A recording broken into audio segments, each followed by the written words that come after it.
যাই হোক, কথা না বাড়িয়ে আমরা সরাসরি ঘটনায় চলে যাব এবং আমাদের আজকের যে ঘটনাটি সেটি প্রথমে একটি ইমেল দিয়ে শুরু করতে চাই। চলুন কথা না বাড়িয়ে ঘটনায় প্রবেশ করি। যেভাবে লেখা আছে আমি সেভাবেই পড়ছি। আসসালামু আলাইকুম প্রিয় রাসেল ভাই, জানি আপনি ভালোর দলে সবসময় থাকেন, সবাইকে ভালো রাখার চেষ্টা করেন, তাই জানতে চাইব না কেমন আছেন। 2017 থেকে আছি আর ভূত.com-এ 117 নম্বর এপিসোড থেকে আছি। রাসেল ভাই আমার পরিচয়টা গোপন রাখুন। তারপরে তিনি তার অ্যাড্রেস শেয়ার করেছেন, নাম ঠিকানা সব কিছু এখানে আছে, যেটা আমি বলতে চাচ্ছি না। তারপর তিনি লিখছেন, রাসেল ভাই আমি অনেক দিন আগে একটা রেকর্ড ক্লিপ পাঠিয়েছিলাম, হয়তোবা প্রচারযোগ্য হয়নি, তাই আজকে অন্য একটি বাস্তব ঘটনা লিখে পাঠাচ্ছি। প্রচারযোগ্য হলে লিসেনারদের সাথে শেয়ার করবেন। যাক, কথা না বাড়িয়ে ঘটনায় চলে আসি। ঘটনাটি 1995-96 মধ্যে কুমিল্লা জেলা সদরের কোনো এক গ্রামে ঘটে। তার আগে একটু বলে নিচ্ছি, লোকটার সম্পর্কে না হয় ঘটনার প্রথম অংশে শুনে লিসেনাররা ভাববেন এই টাইপের লোকদের আবার প্যারানর্মাল ঘটনা হয় নাকি। আমি যার ঘটনা বলবো সেই লোকটির একটাই বদভ্যাস, মদ্যপান। কিন্তু ঘটনাটি ঘটে সে যখন দুনিয়ার মায়া ত্যাগ করে তখন। যাক, আসা যাক মূল ঘটনায়। ঘটনা বলার সুবিধার্থে লোকটির ছদ্মনাম ব্যবহার করছি। ধরে নিলাম লোকটির নাম চারু মিয়া।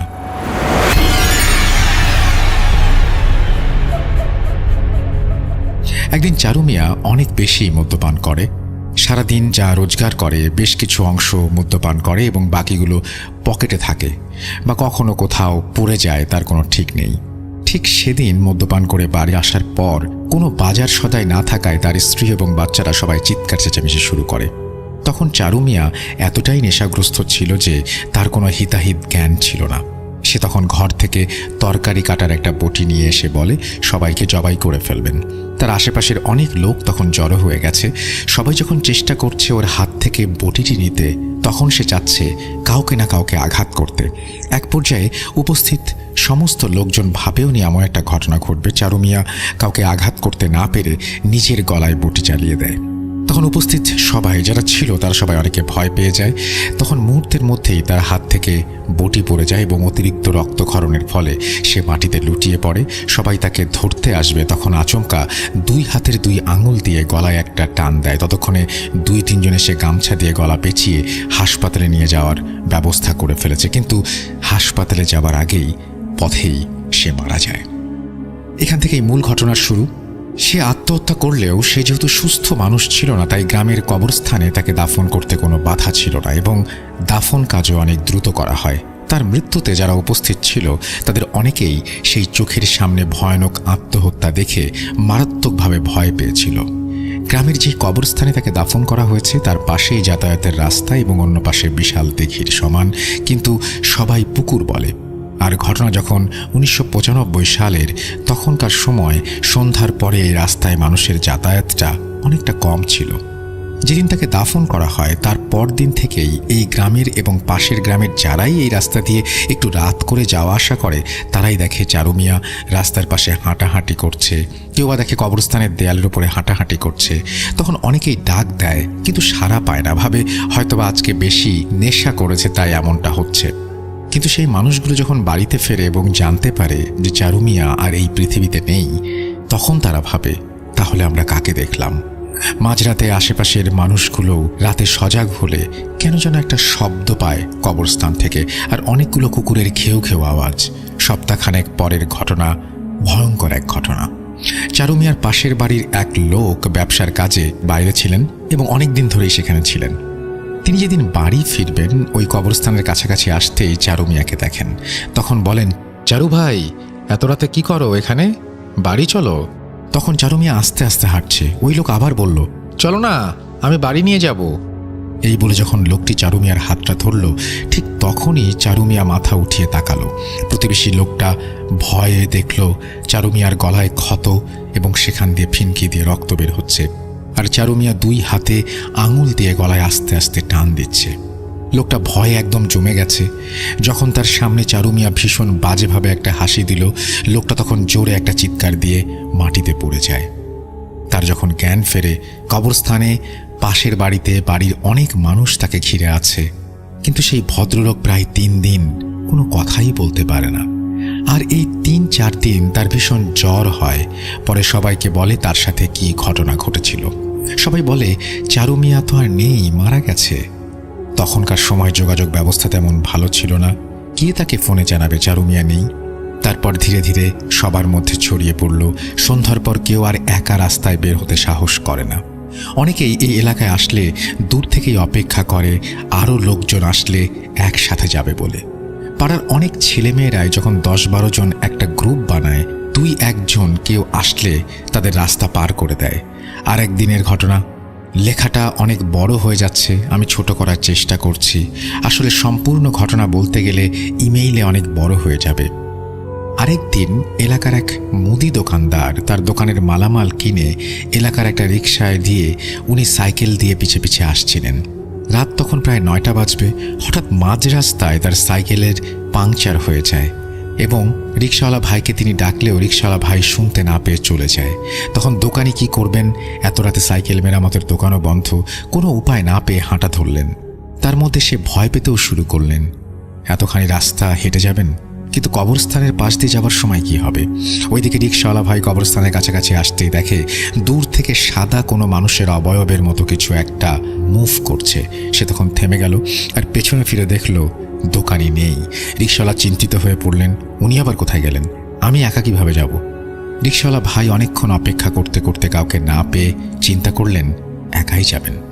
তখনই সাদা অবয়বটি মনে হচ্ছে ধীরে ধীরে কাছে এগিয়ে আসতে লাগলো। তিনি রিকশাটি একটা সাইডে রেখে সেই বড় পুকুরের পাড় দিয়ে ওই পারে যাওয়ার জন্য হাঁটা দিলেন। বলে রাখা ভালো, পুকুরের 2 পারে কিছুটা জঙ্গল ও কয়েকটা কবর রয়েছে, সেগুলো সবই পারিবারিক। এখান দিয়ে সন্ধ্যার পরে কেউ যায় না, যদিও কেউ কখনো কিছু দেখেনি। এখন রিকশাওয়ালা ভাইয়ের কাছে যেন চারু মিয়ার কবর থেকে এই জঙ্গলের রাস্তা অনেক ভালো। তিনি অনেকক্ষণ হাঁটার পর অপর পাশে গিয়ে দেখেন এলাকার ছেলেগুলো নেই। রিকশাওয়ালা ভাই চেনেন সবাইকে, উনি 2-3 জনকে ডাক দিলেন, তারা আসতে চাইছিল না। অনেক অনুরোধ করে তাদের সবাইকে জড়ো করলেন তিনি এবং একসাথে লাঠি নিয়ে ওই পাশে গিয়ে রিকশাটা আনবেন বলে হাঁটতে শুরু করলেন। দূর থেকে কেউ চিৎকার করে ডাকছে। একটু পরে দেখেন দোকানি আসছে। তখন দোকানি কেন দেরি হলো বলল, আর রিকশাওয়ালা ভাইও কতটুকু ভয় পেয়ে জঙ্গলের রাস্তা দিয়ে ওই পাশে গিয়েছে সেটাও বলল। ওই পাশে গিয়ে ছেলেগুলো বলল এক কথা, তারা আজকে শুধুমাত্র 3 জন করে 2 পাশে ছিল। 2 পাশে তারাই দেখল কবরের ওপর অদ্ভুত ধরনের একটা আলো জ্বলছে আর নিভছে। এটা দেখে তারা কেউ ভাবছে একবার রাস্তায় একবার কবরস্থানের দেয়ালের উপর কেউ যেন হাঁটাহাঁটি করছে। পরে 2 পাশে ছেলেরা জোরে চিৎকার করে একে অপরকে ডাক দিতে লাগলো। তখন আশেপাশের বাড়ি থেকে মানুষ বেরিয়ে আসলো এবং জিজ্ঞেস করলো কি হয়েছে। তখন তাদেরকে ঘটনা বললে তারা কিছুই দেখতে পায় না। পরে ওই পাশের ছেলেগুলোকে নিয়ে আসতে দেখে তারাও অনেক ভয় পেয়েছে। এরপর যে যার বাড়ি চলে যায়। গ্রামবাসীর মধ্যেও একটা আতঙ্ক ছড়িয়ে পড়ে। তারা পাশের 2 গ্রামে পরের এক মসজিদের হুজুরের কাছে যান, কেননা ওই হুজুর অনেক কামেল বান্দা ছিলেন। হুজুর পরদিন সন্ধ্যার পর আসলেন এবং গ্রামবাসীকে বললেন, এটা ভয়ের কিছু নেই, চারু মিয়ার মৃত্যুটা অস্বাভাবিক মৃত্যু, তাই একটা দুষ্টু জিন সুযোগ পেয়ে এই কাজ করেছে। মানুষ যখন ভয় পাওয়া শুরু করলো তখন ওই জিন ইচ্ছে করেই সবাইকে আরো ভয়ঙ্করভাবে ভয় দেখাতে শুরু করলো। আর চারু মিয়ার দাফনে হয়তোবা কিছু ভুল ছিল। যাক, এশার নামাজের পর তোমরা সবাই আসো, আমি গায়েবানা জানাজা পড়ে দোয়া করে দেব, ইনশাল্লাহ আর কোনো সমস্যা হবে না। হুজুর এই গ্রামের মসজিদে এশার সালাত আদায় করে তার নিয়ম মতো জানাজা এবং দোয়া করে চলে যান। পরবর্তীতে আর কোনো সমস্যা না হলেও মানুষজন সন্ধ্যার পর একা আসা যাওয়া করতেন না সেই রাস্তা দিয়ে। এই ছিল ঘটনা। ইমেলটা বড় হয়ে গেল, অনেক কিছুই বাদ দিতে হয়েছে। আর আমরা 2000 সালে এই গ্রামে জমি কিনি, বাড়ি করি, একই সূত্রে এই ঘটনাটি শুনতে পাই। ছোট বড় সবারই মুখে এই ঘটনা শোনা যায়। তাই রাসেল ভাই, আমি 100% সত্য ঘটনা এটাকে বলবো। প্রচারযোগ্য হলে প্রচার করবেন, আর ঘটনা সিলেক্টেড হলে আমাকে জানাবেন। এই প্রথম আমি অনেক বড় একটা লেখা লিখলাম, লেখার অভিজ্ঞতা নেই, জানি না লেখায় ভুল হয়েছে কিনা। যদি ভুল হয় ক্ষমা সুন্দর দৃষ্টিতে দেখবেন। সরাসরি ঘটনায় চলে যাব। আমরা চলে যাচ্ছি আমাদের পরের ইমেইলে এবং আশা করছি এই ইমেলটা আপনাদের ভালো লাগবে। যেভাবে লেখা আছে আমি সেভাবেই পড়ছি। লিসেনার্স, স্টোরি টেলার সবাইকে সালাম। স্পেশালি রাসেল ভাই ও আফনান ভাই, কারণ আমি দুজনেরই অনেক বড় ফ্যান। রাসেল ভাই, আপনি আমার ঘটনাটি পড়ে শোনালে আমি খুবই খুশি হব। আসসালামু আলাইকুম, আশা করি ভালো আছেন।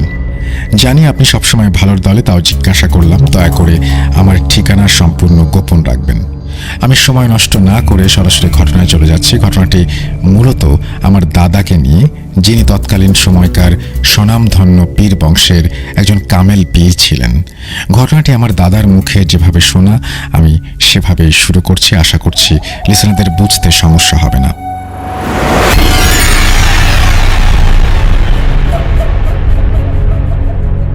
ঘটনার সময়কাল 1970-এর মাঝামাঝি দিকে।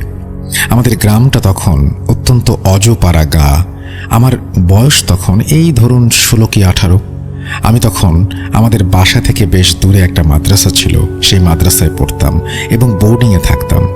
তো একদিন হলো কি, মাদ্রাসার বড় হুজুর আমাকে ডাকলেন এবং বললেন, হামিদ মিয়া, তোমাকে আজকে আমার সাথে পাশের একটি গ্রামে যেতে হবে। আমি জিজ্ঞাসা করলাম, হুজুর কেন? হুজুর গম্ভীর স্বরে আমাকে বললেন, ওই গ্রামে কিছুদিন যাবত একটু সমস্যা হচ্ছে, আমাকে মাগরিব বাদে সেখানে যেতে বলা হয়েছে, তাই তোমাকেও নিয়ে যাই। হুজুরের মুখে এই কথা শুনে আমি 7-5 না ভেবে বললাম, আচ্ছা, মাগরিব বাদ আমি তৈরি হয়ে থাকবো, আপনি ডাক দিলে আপনার সাথে চলে যাব। যথারীতি যে কথা সেই কাজ। মাগরিবের নামাজ শেষ করতেই হুজুর আমাকে বললেন, হামিদ মিয়া, আমার ঘরে কিছু জিনিসপত্র ভরা একটা ব্যাগ আছে, তুমি ব্যাগটা নিয়ে আমার সাথে চলো। তৎকালীন সময় কোনো যানবাহনের অতটা চলাচল ছিল না, তাই হুজুর আর আমি পায়ে হেঁটে রওনা দিলাম পাশে গ্রামের উদ্দেশ্যে আমাদের যাত্রা। পথে যাওয়ার সময় কোনো সমস্যা হয়নি যদিও, কিন্তু ওখানে পৌঁছানোর পর যা দেখলাম তা দেখার জন্য আমি মোটেও প্রস্তুত ছিলাম না। আমি মূলত যেই বাড়ির উদ্দেশ্যে ওইখানে যাই, ওইখানে পৌঁছানোর পর দেখি সেই বাড়ির উঠোনে 3টা লাশ শোয়ানো আছে। শুধু লাশের গায়ে একটি করে চাদর দিয়ে রাখা। আশেপাশের মানুষ একটু দূরে দাঁড়িয়ে আছে। হুজুর এরকম অবস্থা দেখে ওই লাশের পরিবারদের জিজ্ঞাসা করলেন, কি হয়েছে? আর লাশ কি অবস্থায় রেখেছ কেন? এদের গোসল করানো হয়নি? মূলত আমরা সেখানে যাই লাশের জানাজা এবং কিছু অশরীরীর ঘটনার মীমাংসা করতে। হুজুর পরিবারের একজনকে বললেন, লাশের মুখ থেকে চাদর সরাও, আমি এদেরকে একটু দেখতে চাই। কিন্তু কেউ সাহস করে এগিয়ে আসেনি। তখন আমাকে হুজুর বলল, হামিদ মিয়া, এই লাশের উপর থেকে চাদর সরিয়ে একটু দেখাও। হুজুরের কথা মতো আমি চাদরটা সরাই, কিন্তু চাদরটি সরিয়ে আমি আমার জীবনের সব থেকে ভয়াবহ জিনিসটি দেখি, আর তা হলো লাশটি মাথার সাইড থেকে পুরো অর্ধেক পর্যন্ত মনে হয় কেউ চাপাতি দিয়ে কুপিয়ে আলাদা করে ফেলেছে। কিন্তু না, পরে 2টি লাশের ওপর থেকে চাদর সরানোর পর দেখি একটি লাশের ঘাড়ের ওপর থেকে পুরো শরীরের অর্ধেক নেই। মনে হচ্ছে কেউ তাদেরকে টেনে ছিঁড়ে আলাদা করে ফেলেছে। এই দেখে আমি সহ্য করতে পারি না, সাথে সাথে বমি করে দিই। তা দেখে হুজুর আমাকে বলল, হামিদ মিয়া, তুমি ঠিক আছো? আমি অভয় দিয়ে বলি, হ্যাঁ ঠিক আছে। এরপর যথারীতি গ্রামের কিছু সাহসী লোক দিয়ে লাশের গোসল ও জানাজা দিয়ে দাফন করে দেওয়া হয়। এরপর পরিবারের কাছে হুজুর জিজ্ঞাসা করলেন, এই সব ঘটল কিভাবে? পরিবারের একজন বয়োজ্যেষ্ঠ কষ্টভরা মুখ করে বললেন, এরা 3 জন আমার ছেলে। এরা প্রতিদিন কুমার নদীতে নৌকায় মাছের খোঁজে দূরে দূরে যেত। হঠাৎ একদিন তারা 3 ভাই মিলে কাঠের তৈরি অদ্ভুত একটা বাক্স বাসায় নিয়ে আসে। তারপর তারা সেই বাক্সটা খোলার জন্য অনেক চেষ্টা করে, কিন্তু পারেনি। গত 5 দিন আগে অনেক চেষ্টার পর ওই বাক্স ভাঙতে সফল হয়েছে। বাক্স ভাঙার পর থেকেই তারা কেমন যেন শুরু করেছিল। মনে হচ্ছিল কিছু দেখে ওরা অনেক ভয় পেয়েছে। তারপরও তারা মাছ মারতে যায়। আমি তাদের মাছ মারতে যেতে নিষেধ করি। নিষেধ উপেক্ষা করে মাছ মারতে যায় তারা। পরে কাল সকালে ওই নৌকায় তবে এই অবস্থায় পাওয়া গেছে লাশ। হুজুর সেই বাক্সটি দেখতে চায়। লোকটি বাক্সটি নিয়ে হুজুরের দিকে আসে এবং তখনই হুজুর বাক্সটি দেখে কেমন যেন একটু অস্বস্তি বোধ করতে থাকেন। তারপরে হুজুর ভালো করে বাক্সটি পর্যবেক্ষণ করেন এবং তিনি দেখতে পান, আমিও দেখতে পাই, বাক্সটির সারা গায়ে বিভিন্ন রকমের লেখা, এবং লেখাগুলো তৎকালীন সময় হুজুর ঠিকমতো পড়তে পারছিলেন না, কিন্তু তারপরও যতটুকু তিনি পড়তে পেরেছিলেন তা হলো বাক্সটির ওপরের অংশে লেখা ছিল, মৃত্যু সমান, যে খুলবে সেই মরবে। এই শুনে ওইখানকার সব লোকজন এবং আমিও চমকে যাই। সাথে সাথে হুজুর বাক্সটি আগুনে পুড়িয়ে ফেলতে চান, কিন্তু দুঃখের বিষয় হলো বাক্সটি আগুনে পোড়ানো যাচ্ছিল না। সব বুঝে শুনে হুজুর বলেন, এই বাক্সটি আমার সাথে নিয়ে যাব এবং কাল সন্ধ্যায় আমি এর ফলাফল জানাবো যে বাক্সটি আসলে ধ্বংস করতে পারা যাবে কিনা। এরপর আমরা ওখান থেকে বাড়ির দিকে রওনা দেই। মাদ্রাসার দিকে চলে আসি। বাড়িতে আসার সময় আমাদের কিছু টুকটাক সমস্যার ভেতর পড়তে হয়, যেমন জোরে জোরে গাছে ঝাঁকি দেওয়া, পেছন থেকে বিভিন্ন পশু পাখির কণ্ঠ শুনতে পাওয়া, মেয়েলি কান্নার আওয়াজ শোনা। তারপরে হুজুর সাথে ছিলেন দেখে মনে সাহস ছিল। আমাদের মাদ্রাসায় পৌঁছাতে তখন প্রায় রাত 1টা।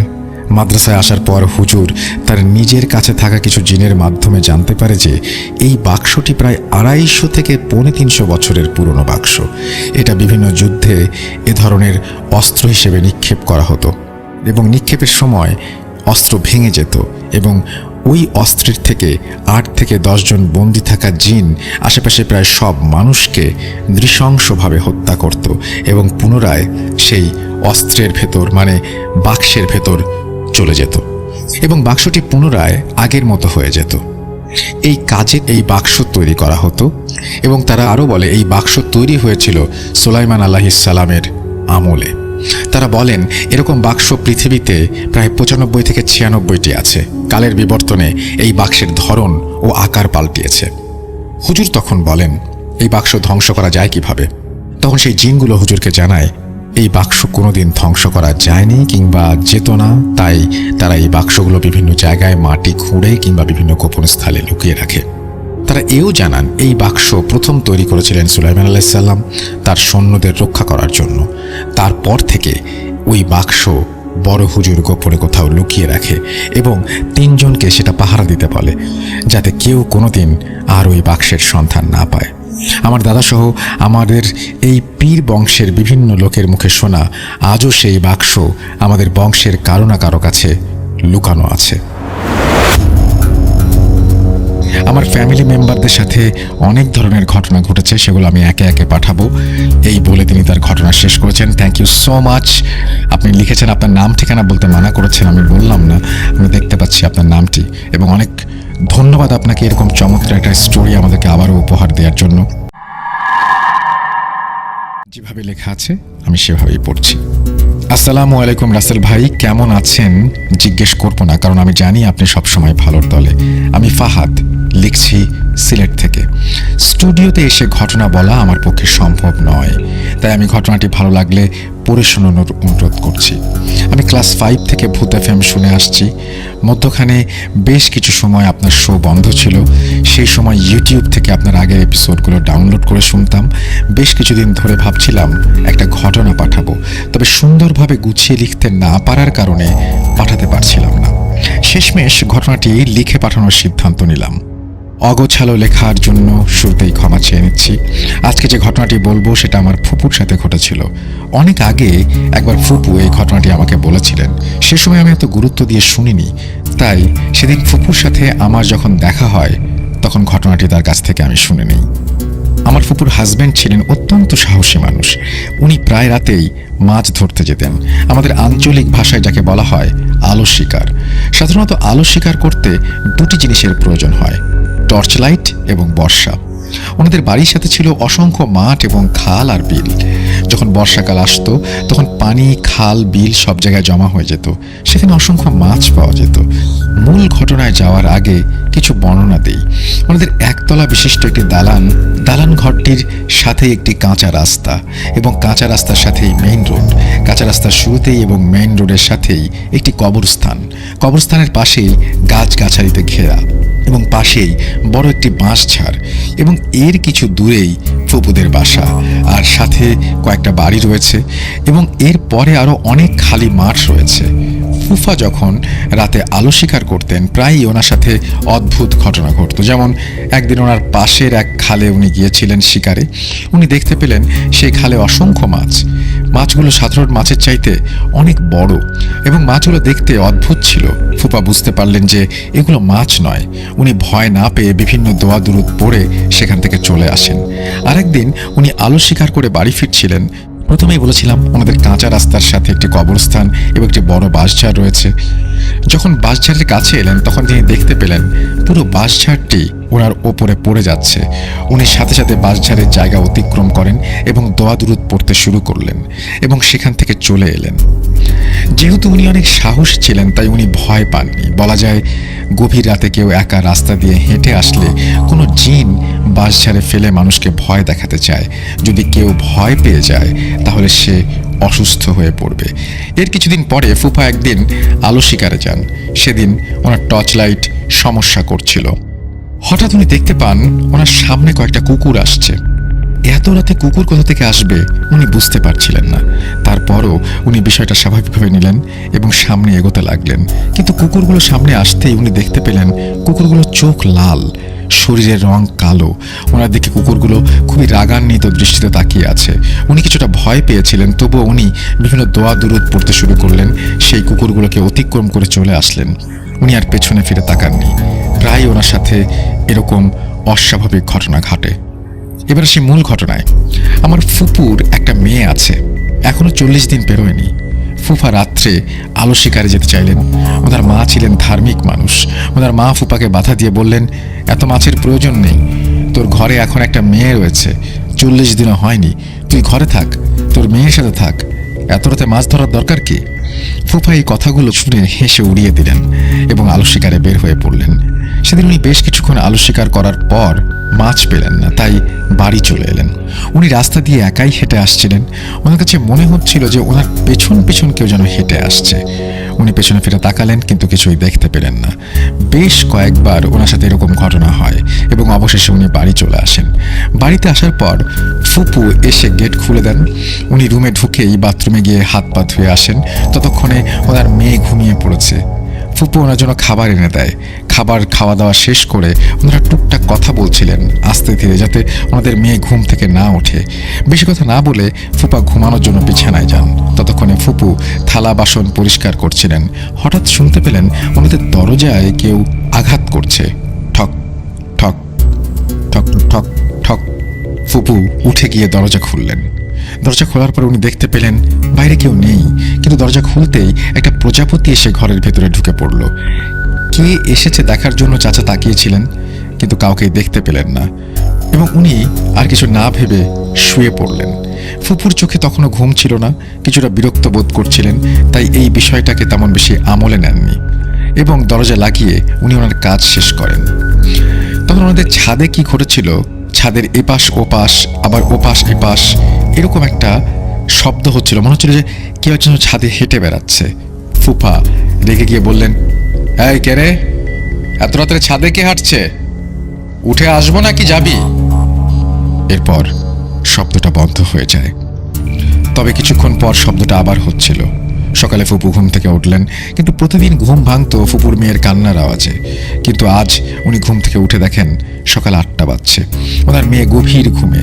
উনি ভাবলেন এই ফাঁকে সকালের কিছু কাজ সেরে নেই। উনি যাবতীয় কাজ শেষ করলেন এবং দেখলেন ওনাদের মেয়ে তখনও গভীর ঘুমে। এর কিছুক্ষণ পর ফুফা ঘুম থেকে উঠলেন, মুখ ধুলেন। এরপর ফুপাকে জানালেন যে ওনাদের মেয়েটা এখনো ঘুমিয়ে, প্রতিদিন এত আগে উঠে আজ উঠছে না।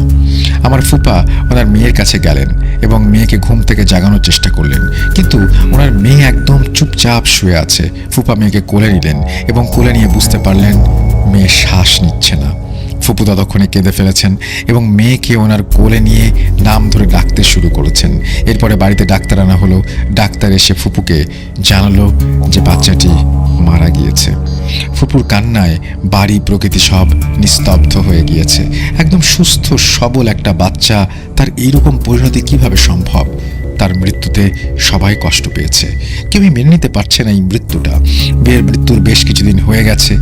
এর মধ্যে হঠাৎ ফুপার সেই রাতের ঘটনার কথা মনে পড়ে। উনি একজন হুজুরের কাছে যান এবং তাকে গিয়ে সেই রাতের ঘটনার কথা বলেন। হুজুর ফুপাকে বলেন উনি অনেক রাত করে বাড়ি ফিরেছিলেন, তাই কিছু হয়তো ওনার পেছন পেছন এসেছিল এবং সেটা প্রজাপতি রূপে তাদের ঘরে প্রবেশ করে। এরপর ফুপা বুঝতে পারলেন যে তার নিজের ভুলেই তিনি মেয়েটিকে হারিয়েছেন। এই বিষয়টা উনি ওনার মায়ের থেকে প্রথমে গোপন রাখেন, কিন্তু কিছুদিন পর উনি বিষয়টা জেনে যান। কিন্তু উনি ফুপুকে কিছু বলেননি। বলে আর কোনো লাভ নেই, যা হবার হয়ে গিয়েছে। এরপর কখনো ফুপা আর আলো শিকারে বের হননি। এই ছিল আমার ঘটনা। ভালো লাগলে শেয়ার করবেন, পড়ে শোনাবেন। লেখায় অনিচ্ছাকৃত ভুলের জন্য দুঃখিত। আমার নাম ফাহাদ আহমেদ। তারপরে তিনি তার কন্ট্যাক্ট নাম্বার শেয়ার করেছেন। Thank you very much Fahad, আপনার ঘটনার জন্য। আশা করছি এই ঘটনাটি আপনাদের ভালো লেগেছে। Welcome to ভূত.com। আশা করছি আপনারা সবাই ভালো আছেন। সানডে স্পেশাল এপিসোডে আপনাদের সবাইকে স্বাগত জানাচ্ছি আমি রাসেল, এবং আজকেও আরও একটা নতুন ঘটনা নিয়ে আপনাদের সামনে হাজির হয়ে গেলাম। আর এই ঘটনাটি আমাদেরকে যিনি পাঠিয়েছেন তার নাম উল্লেখ করে বলছি, যেভাবে উনি লিখেছেন আমি ঠিক সেভাবেই পড়ে শোনাচ্ছি। শুরুতেই সালাম জানাই, আমার নাম সিয়াম। রাসেল ভাই ভালো থাকার দলে, তাই কেমন আছেন জানতে চাইলাম না। অনিচ্ছাকৃত ভুলের জন্য ক্ষমা প্রার্থী। এটা আমার পাঠানো প্রথম ঘটনা। দুঃখিত, আমি অনেক দূরে থাকার কারণে স্টুডিওতে সরাসরি এসে ঘটনাটি বলতে পারছি না। বেশি কথা না বলে আমি ঘটনায় চলে যাব। আমার ছোটবেলার বন্ধু, আমার সাথে বেড়ে ওঠা এক বন্ধুর কথা, যে এখন প্রবাসে রয়েছে। আমি বেসরকারি একটি ইউনিভার্সিটিতে স্টাডি করছি, এবং এটি কুমিল্লার হোমনা থানার খোদেদাউদপুর গ্রামে ঘটে যাওয়া একটি ঘটনা। আমি নিজেও এই ঘটনাটি দেখেছি। তাদের বাড়িটি ছিল আমাদের গ্রামের বিলের পাশে, আর ওইখানে মানুষ এত যাতায়াত করতো না, আর রাতে একদমই না। আজকে আমার বন্ধু হাবিবের মার সাথে ঘটে যাওয়া ঘটনাটি শেয়ার করছি। ওর মা, ছোট বোন, ও ছাড়া বাড়িতে ওদের আর কেউ ছিল না।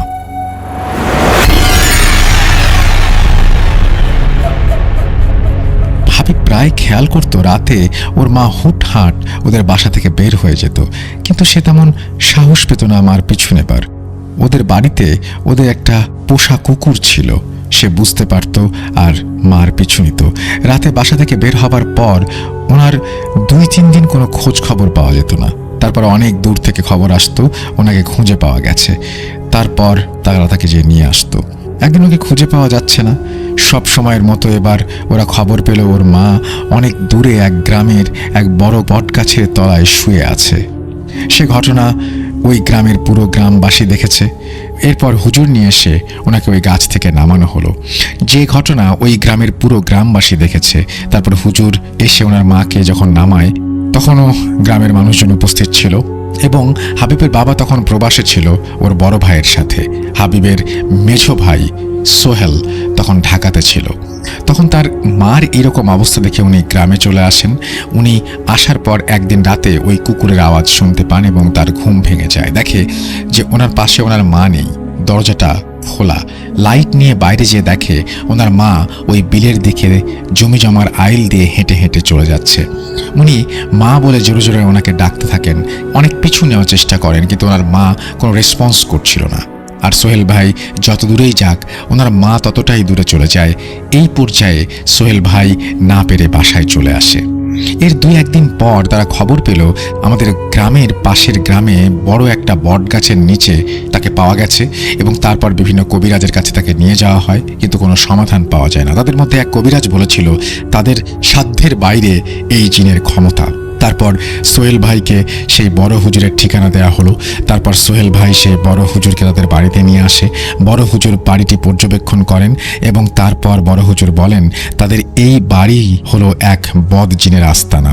সোহেল ভাইকে সে হুজুর বলল তারা যেন এই বাড়ি যত তাড়াতাড়ি সম্ভব ত্যাগ করে, কিন্তু তারা হুজুরের কথার মূল্যায়ন করলো না। এভাবে অনেক দিন যাওয়ার পর হঠাৎ করে একদিন রাতে সোহেল ভাই খেয়াল করলো তার মা বিছানা থেকে উঠে কোথায় যেন চলে যাচ্ছে। তারপর সোহেল ভাই তার মাকে ধরে রাখার চেষ্টা করলো, কিন্তু সে তার সাথে শক্তিতে পেরে উঠল না। তার মা তাকে ছিটকে দূরে ফেলে চলে গেল।